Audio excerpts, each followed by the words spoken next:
Ahora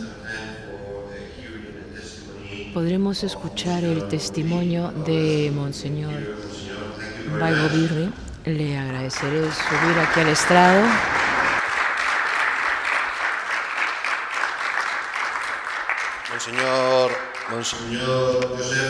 Monseñor Joseph Baigobirri es el obispo de Kafanchan, Nigeria.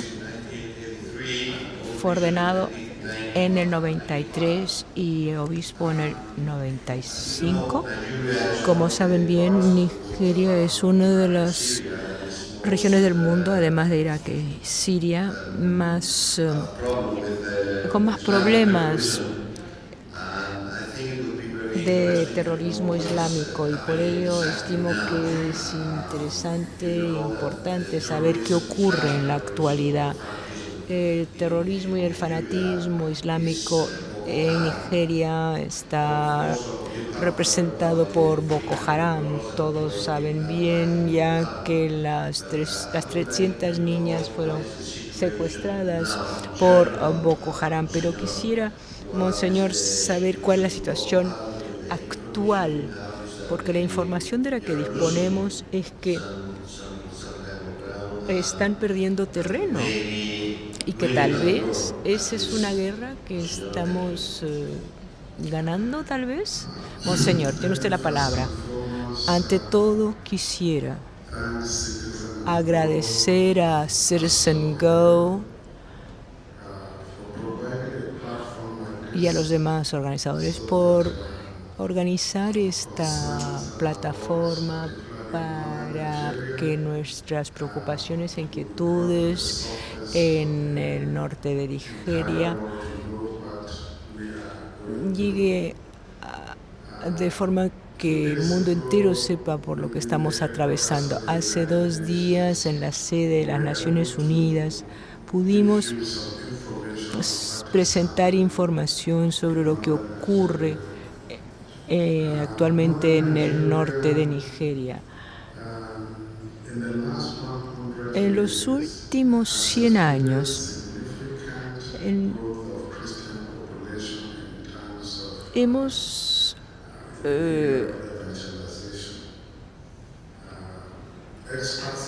experimentado un crecimiento notable de la población cristiana, porque según los expertos, en 1900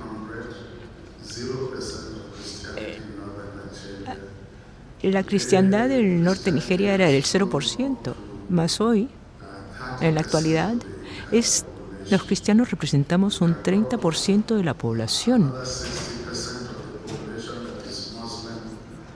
Hay un 60% musulmán y luego el 10% aquellos de las religiones tradicionales y otros.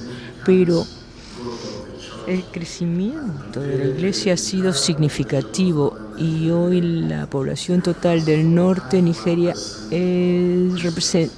cuenta con un 31% de cristianos, lo cual ha incomodado sobremanera a los musulmanes porque somos una minoría significativa y debido a ello somos objeto de una persecución insistente y persistente. ¿Y quiénes perpetran esta persecución en Nigeria? Bueno, son 3 las categorías de personas.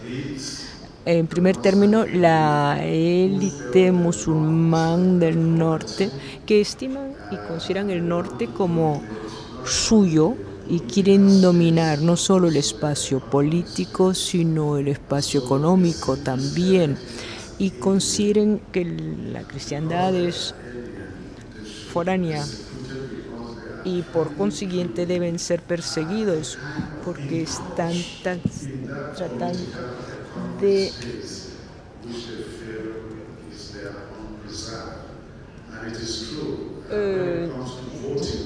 inmiscuirse en ese espacio que estiman ser propio. Y es cierto que cuando se trata de un comicio, los cristianos apoyan a un cristiano del sur para la presidencia y por eso es que nuestro presidente cristiano, o por lo menos nos reprochaban esa presidencia. En mi diócesis, por ejemplo,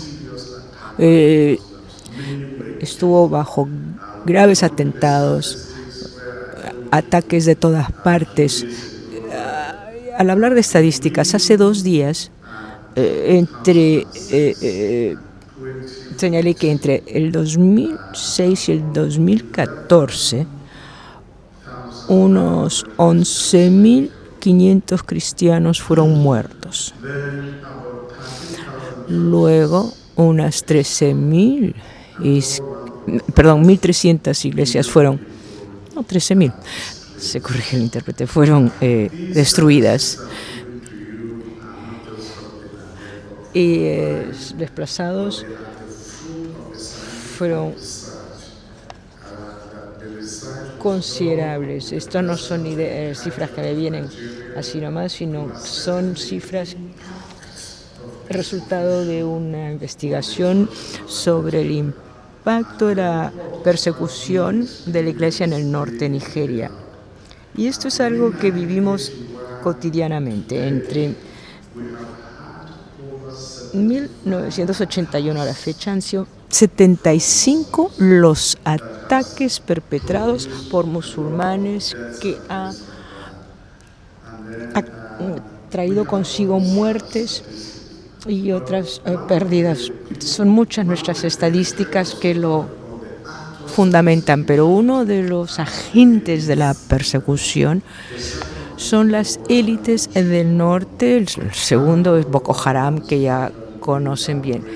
Felizmente a Boko Haram se le está reduciendo, las fuerzas militares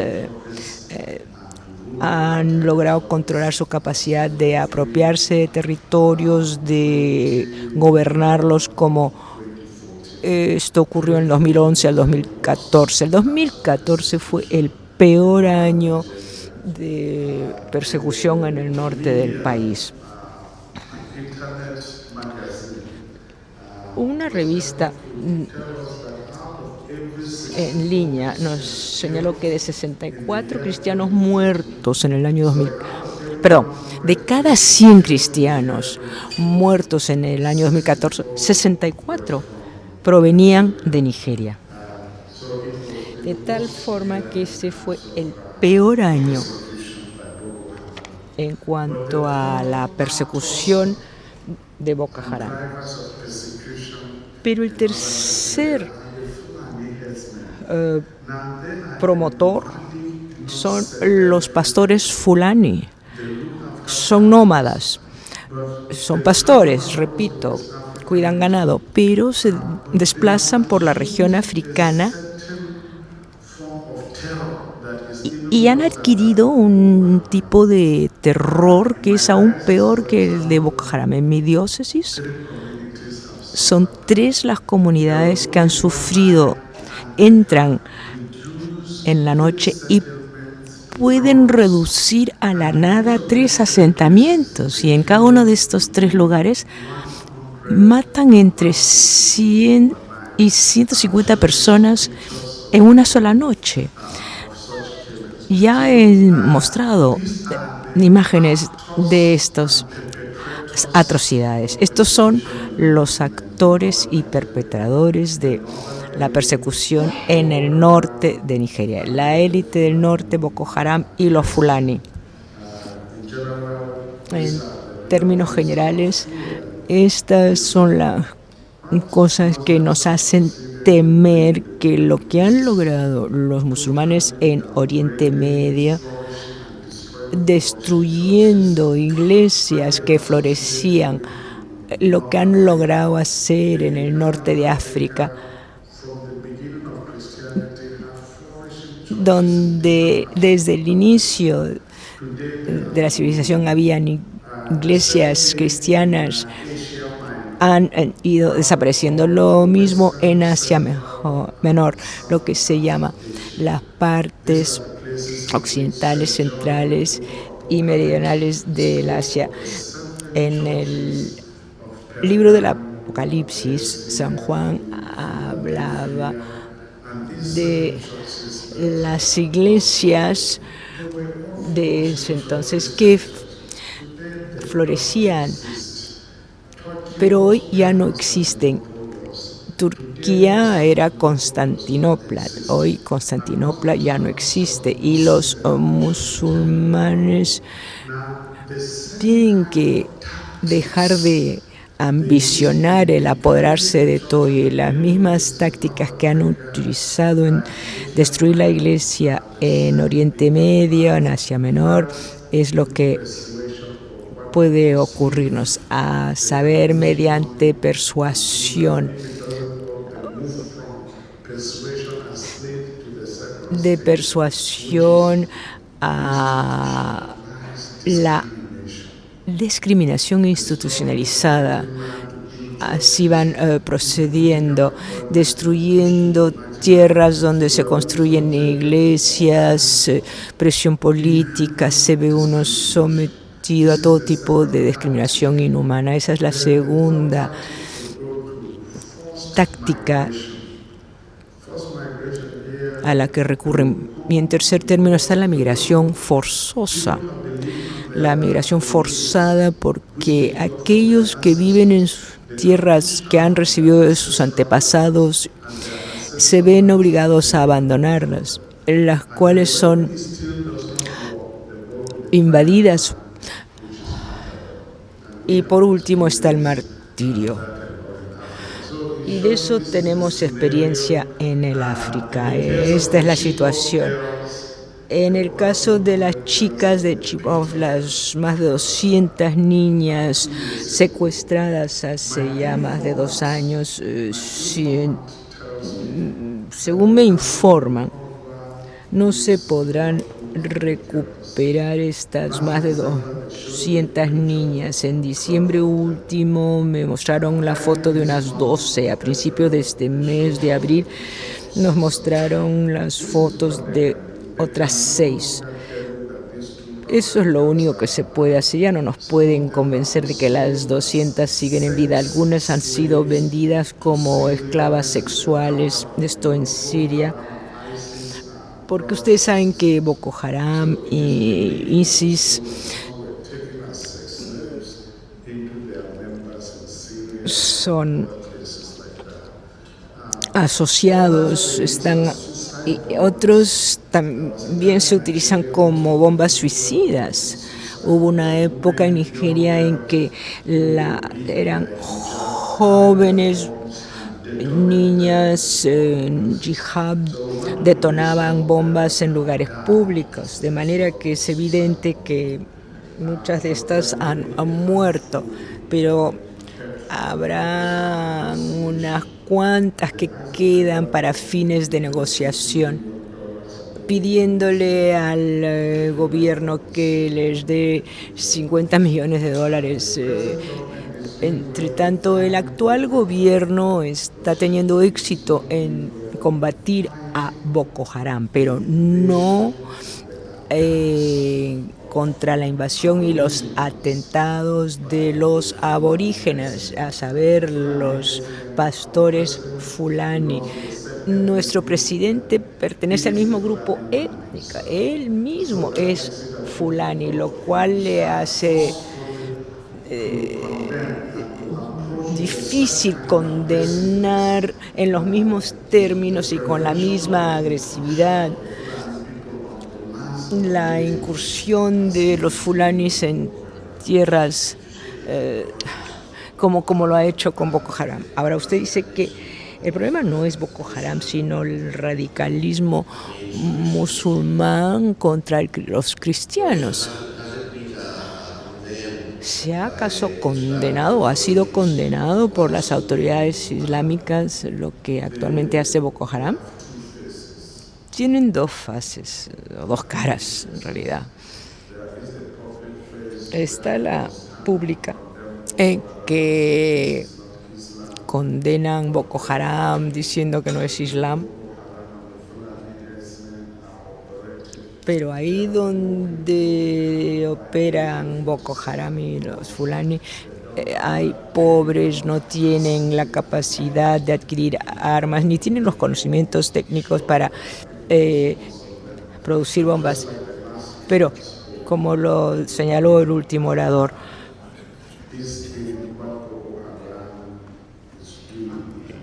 lo que está haciendo Boko Haram y los pastores Fulani es islámico. Él lo ha dicho el padre Douglas. Es terrorismo islámico. Yo creo que este puede ser tema de debate, que se inspiran en el Islam. Si una buena persona hoy por hoy se convierte al Islam y desea considerar Mohammed como un modelo cuya vida debe emular, no podrá ser violento, porque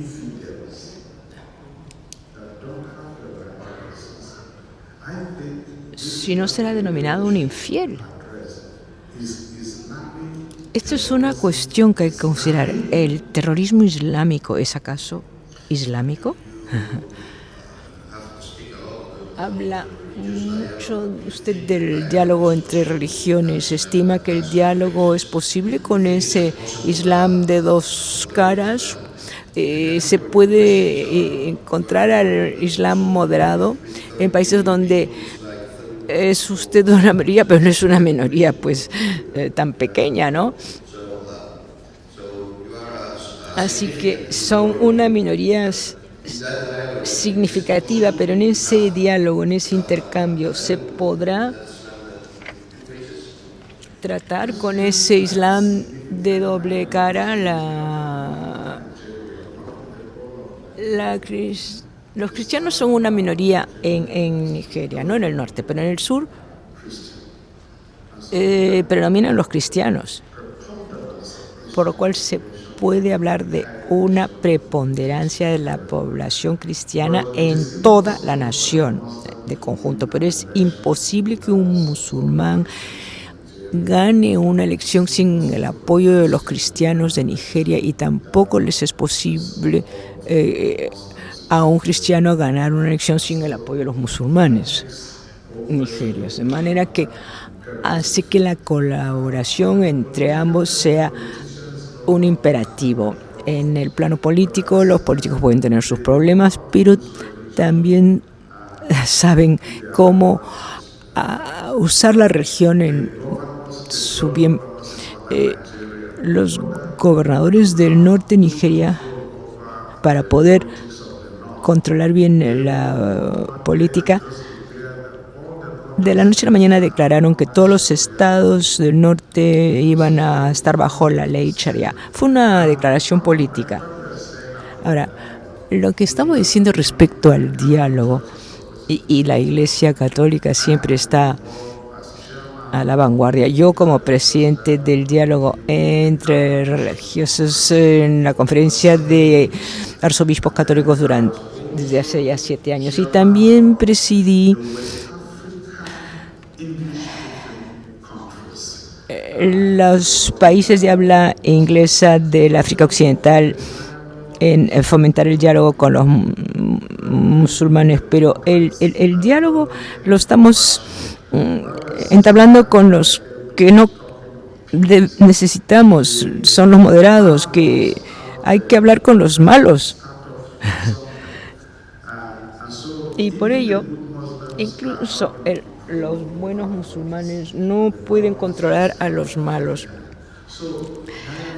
De manera que el diálogo debe continuar. La Iglesia Católica está a la vanguardia de este empeño. Si piensan las dos declaraciones del Papa Francisco, el Patriarca Kirill, y la visita del Papa Francisco a Lebros recientemente con el Patriarca Bartolomé, Lo primero de sus declaraciones conjuntas es un llamado al diálogo y un mejor entendimiento. Pero esto debe darse a nivel de líderes religiosos. Los gobiernos no deben participar en el diálogo. Estos deben estar involucrados en la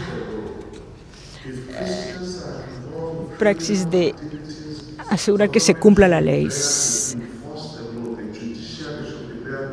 Estos deben tener un sistema judicial que haga que se cumpla la ley. Si hay una actividad delictiva, no tienen por qué participar en ello. El gobierno debe existir como moderador y dispone de una normativa, una legislación que puede asegurar la moderación del comportamiento de la gente, de manera que el diálogo entre religiones debe ser de representantes religiosos, musulmanes, cristianos. Los gobiernos deben ocuparse de la ejecución práctica de la ley. Si la Constitución dispone la libertad de conciencia, creencia y asociación, estos son derechos que deben ser cumplidos y defendidos por el gobierno, y así no tendremos problemas. Por eso es que quiero pedir, sí, el diálogo no ha rendido tantos beneficios, pero en cualquier caso hay que seguir hablando, aunque siempre lo hacemos con los que no debemos, no con los militantes, no con los terroristas. Desde el punto de vista pastoral, ¿qué hace usted cuando hay un atentado de Boko Haram, cuando una de sus iglesias ha sido incendiado o alguno de sus feligreses ha sido detenido o muerto? ¿Cómo encara usted eso? ¿Cómo lo ve desde la óptica espiritual? Bueno, nosotros tratamos de responder de inmediato con ayuda. Hay los que son llevados a hospitales, los que necesitan ayuda material la reciben, y su sufrimiento nos animan a mayor solidaridad. Y el problema ha sido el asegurarse que haya la compasión y la solidaridad para con los damnificados. Pero si le parece bien, yo quisiera ahora hacer una presentación sobre dos aspectos fundamentales. Por una parte, lo que entendemos ser el papel de la comunidad internacional a la luz de lo que vamos a hacer.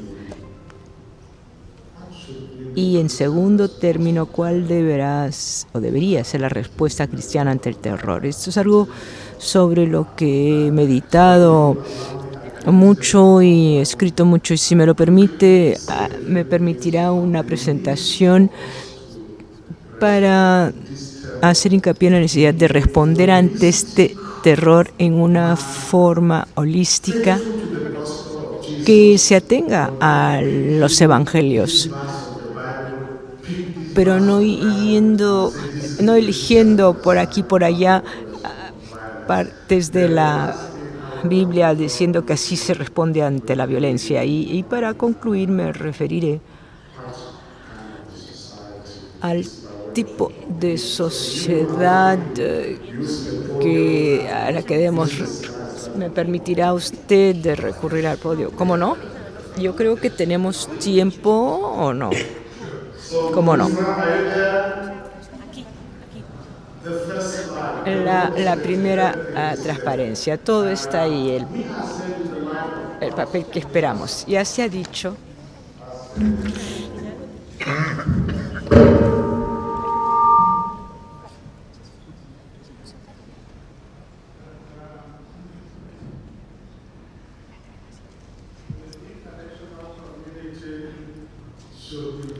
Ya se ha dicho que la comunidad internacional deberá recurrir a medidas de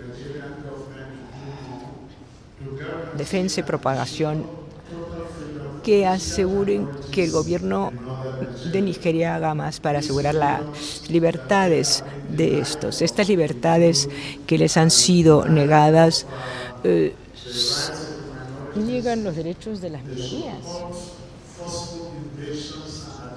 Deben detener las invasiones y atentados y el decomiso de tierras ancestrales, cosa que se está viendo en Nigeria. Deben también hacer frente a la persecución, la violencia, la marginación. Debido a nuestra condición de minoría, son muchos los cristianos que sufren de discriminación. También debemos velar porque se consagre el Estado de Derecho y por ello, cuando se habla del diálogo, debemos velar porque los gobiernos puedan hacer que se cumpla la ley. El otro problema es, como lo decía la persona que intervino antes de mí, que en la Constitución, la sección 10 contempla la neutralidad del Estado y asegura la libertad de religión, pero al mismo tiempo hay un elemento islámico en la Constitución que fue introducido por la dictadura militar. Hemos tratado de eliminarlo, pero no ha sido posible. El gobierno de Nigeria deberá velar porque la sección 10 y 38 de la Constitución sean cumplidas debidamente, porque solo así se podrá reducir la cuestión de la discriminación y otras cuestiones a las que debemos hacer frente. Ahora bien, el tema de la respuesta.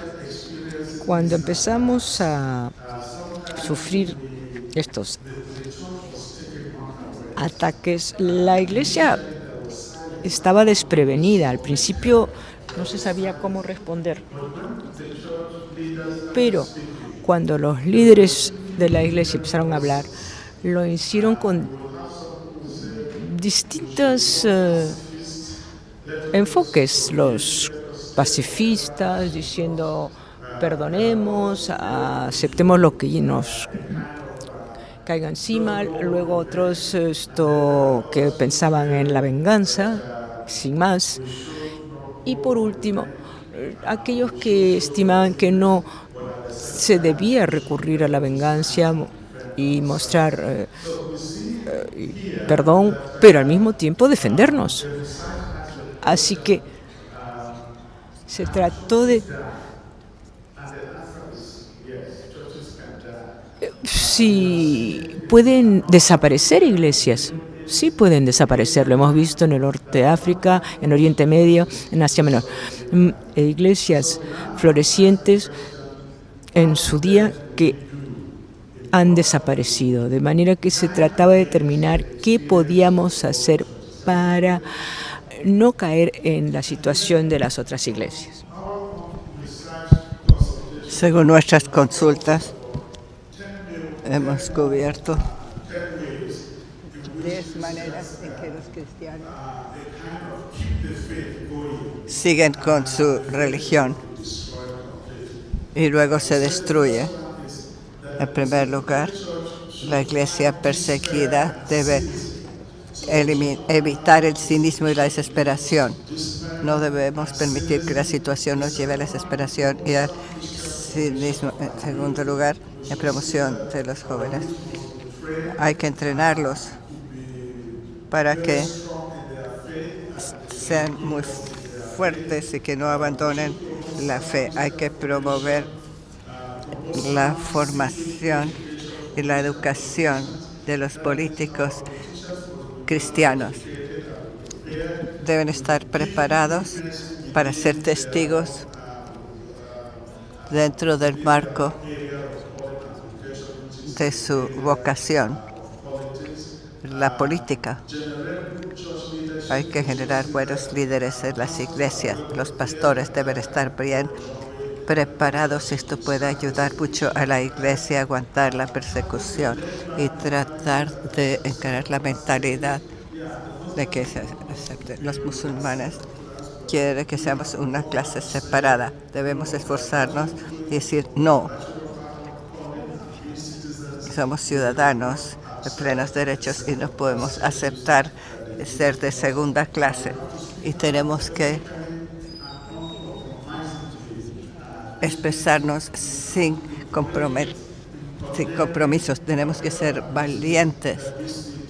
Que veamos abusos. Debemos preparar a los miembros de las iglesias a enfrentar la persecución. Hay que promover también la reconciliación y al mismo tiempo es necesario alentar a los cristianos, a los más educados, de que sean valientes ante la persecución.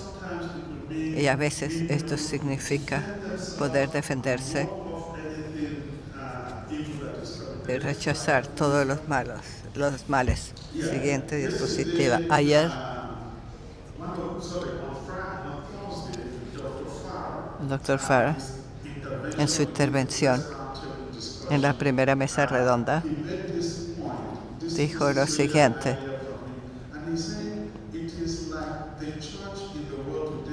la iglesia en el mundo ahora está tratando de distanciarse del principio de las guerras justas. Hay que decir no. Se está distanciando de la autodefensa legítima. La respuesta es que no. Decimos que Cristo nos pide no solo ser personas que aceptan la violencia, debemos poder retar la violencia. Y yo creo que al hablar de eso, retar a veces la violencia y encararla, eso significa que hay veces en que el uso de fuerza moderada y proporcional no solo se permite, sino que se debe ver como esencial. Hay que hacerlo. Al tratar de mostrar que aprobamos que este tipo de fuerza se puede usar a veces para evitar males mayores, eso se ve como parte de la fe cristiana. Y entonces yo creo que eso puede ayudar. Es lo último. Como conclusión queremos decir que el objetivo de la presentación es el establecimiento de un nuevo orden mundial en que la familia mundial pueda vivir en paz, libertad, armonía, con amor, sin violencia y sobre todo sin violencia inspirada y motivada por la religión. Por eso pedimos a los líderes del mundo, sobre todo a nivel político y religioso, y también a la comunidad internacional, digo que les rogamos a todos los que tienen la responsabilidad de promover el bienestar de los ciudadanos que les den seguridad adecuada y que encaren estos graves retos. Deben crear un entorno que desaliente la discriminación, la marginación y la emigración de los indígenas que tienen que abandonar sus tierras, y sobre que se evite la violencia para responder a injusticias reales o percibidas. Esperamos que los debates a este nivel contribuyan mucho a lograr ese nuevo orden mundial y así que todos podamos vivir con diferentes religiones, grupos étnicos y afiliaciones políticas, etcétera. Que todos podamos vivir en paz y armonía. Es lo que deseamos para el nuevo orden mundial, de que todos hablamos. Gracias.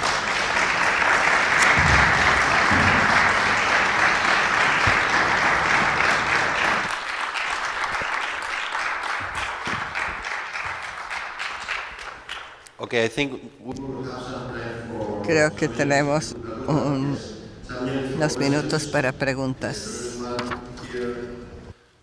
Gregory. Gracias. Gracias por su presentación interesante. Pregunto, ¿qué opina como líder religioso cristiano que habla contra lo que está sucediendo?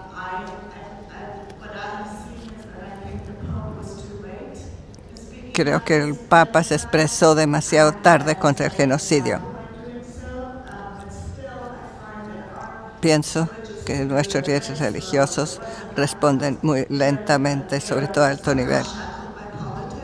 Los obstaculiza la política. Son muy lentos en oponerse a lo que está sucediendo. ¿Qué opina usted al respecto? Gracias. Los líderes religiosos, en particular la Iglesia Católica, siempre se ha condenado expresamente situaciones como esta, pero como lo he dicho ya, existe un límite en cuanto a la involucración a ese nivel. La condena debe ser respaldada por un compromiso del gobierno para lograr que los delitos en todas sus formas que se manifiestan en la sociedad, es algo que opone las oficinas o departamentos de los gobiernos.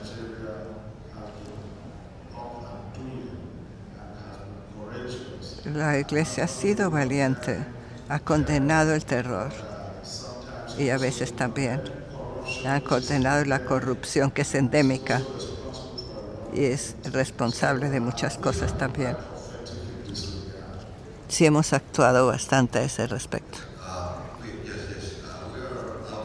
Se nos está acabando el tiempo. Una pregunta breve, por favor.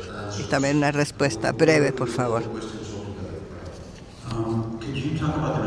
Puede hablar de las relaciones Boko Haram y ISIS. ¿Tienen un vínculo o una alianza oficial?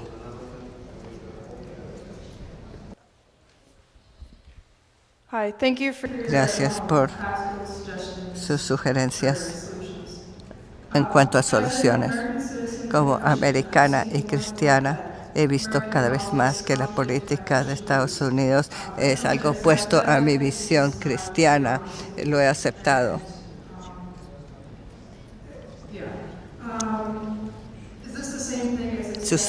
¿Es eso lo mismo que aceptar el papel de ciudadano de segunda categoría?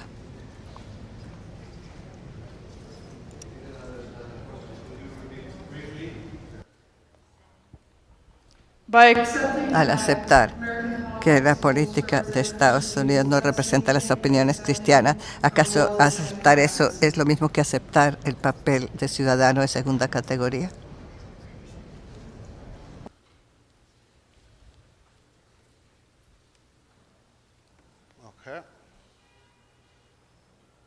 Okay. En primer lugar, lo último, el concepto de ciudadano de segunda categoría, eso no proviene de la Constitución, que se basa en principios democráticos. Al tener una Constitución basada en principios democráticos, se garantiza la igualdad de todos los ciudadanos, la igualdad de oportunidades y garantiza la libertad y el derecho a los derechos humanos fundamentales. El instrumento es la democracia, pero no es lo que da la Sharia. Si en una constitución están los principios de la democracia y al lado los principios de Sharia, ahí surge el problema. En Nigeria se habla de concepto de una ideología doble. Los dictadores militares del pasado, sin consultar a la población, incluyeron la Sharia o partes de la Sharia en la Constitución y enmendaron la Constitución. Y volver a enmendar esa Constitución es casi imposible. Se puede enmendar. Si se trata de enmendar algo en la Constitución, sería sumamente difícil hacerlo. Y en vista de la diversidad, es esperar lo imposible. Desde el punto de vista de la cultura democrática, la garantía de igualdad existe. Pero hay 12 estados en Nigeria que están en contra de la Constitución y aplicaron la Sharia para aplicarla en su estado. De esta manera, ipso facto, se aprobó la desigualdad y la discriminación por motivos de religión. En cuanto a la religión entre Boko Haram, Westband e ISIS, el año pasado, Boko Haram en algún momento declaró que quería ser afiliada del Estado Islámico. Desde ese momento reciben mucho apoyo de ISIS y esa relación al respecto nadie nos ha dicho si es algo que ya no existe. Esto es de Boko Haram y Estado Islámico. Como lo dije hace unos días, Boko Haram es peor que ISIS. En cuanto a muertes en Nigeria, en el periodo que mencioné, la Amnesty International describió a Boko Haram como la organización terrorista peor. Eso no es solo mi opinión. No es la opinión de la minoría de los sacerdotes, es la opinión de un organismo internacional que siempre se preocupa por el abuso de los derechos humanos. La relación entre Boko Haram y Rahman es como dos caras de la misma moneda. En cuanto al uso de la violencia, la impunidad, pueden invadir una comunidad y eliminarla y destruir las propiedades y ocupar las tierras restantes y quedarse allí, imponerse a las tierras y a las personas.